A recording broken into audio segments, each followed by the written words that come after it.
በዚህ አካባቢ ድሮ የአንድነት ገዳም ሆኖ በመነኮሳት ቁጥጥር ስር በነበረ ጊዜ መነኮሳት አለቁና ገበሬው ዘሎ መጣ ወረሰው ይሄንን መሬት ገበሬዎች ወሰዱት። እንዲህ ከመሆን ያውጣና አሁንም እና ገበሬዎች ከወሰዱት በኋላ አይበቅልም ነበር። ከቶም እንዲህ አይነት የተዝለከለከ ስንዴ አይበቅልም ነበረ። አሁን ግን ያው መነኮሳቶች እኛ እንግዲህ ወደ ገዳሙ እንዲመለስ ሆኖ ወደ ነበረው ሲመለስ ያው እንዲህ አይነት ፍሬ አብቅሏል።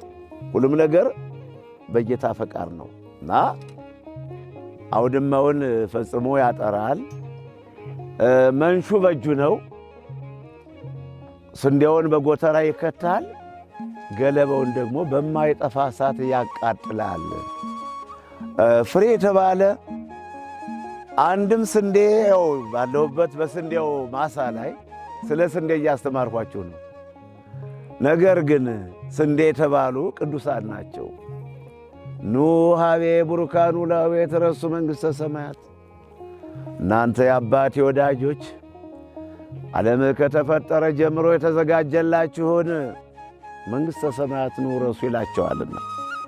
ብራብ አብልታችሁኛል፣ ብጠማ አጠጥታችሁኛል፣ ብታረዝ አልብሳችሁኛል፣ ብታሰር አስፈታታችሁኛል፣ እንግዳ በሆን ተቀብላችሁኛል ብሎ ኑ የአባቴ ወዳጆች የሚላቸው የመንግሥቱ ወራሾች በስንዴ ተመስለዋል። እናንተ የአባቴ ወዳጅ ኑ የተዘጋጀላችሁን መንግሥት ውረሱ። ይሄም ስንዴው አውድማውን ያጠራል። መንሹ በእጁ ነው። በመንሽ በነፋስ ይለየዋል። ከዚህ በኋላ ግን ስንዴውን በጎተራ ይከታል። በጎተራ የሚከተቱ ቅዱሳን ናቸው፣ ጻድቃን ናቸው።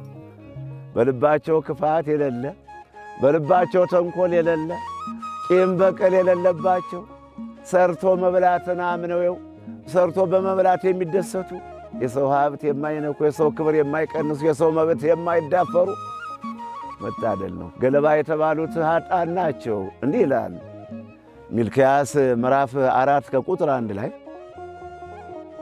እንደ ምድጃ እሳት የሚነድ ቀን ይመጣል።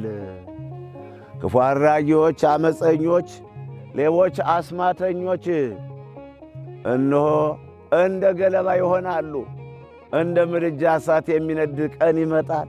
የመጨረሻ ቀን እግዚአብሔር ለፍርድ ሲመጣ እነሆ ስንዴዎች በጎተራ ይከተታሉ፣ ገለባው በማይጠፋ እሳት ይቃጠላል። ይሄ ነው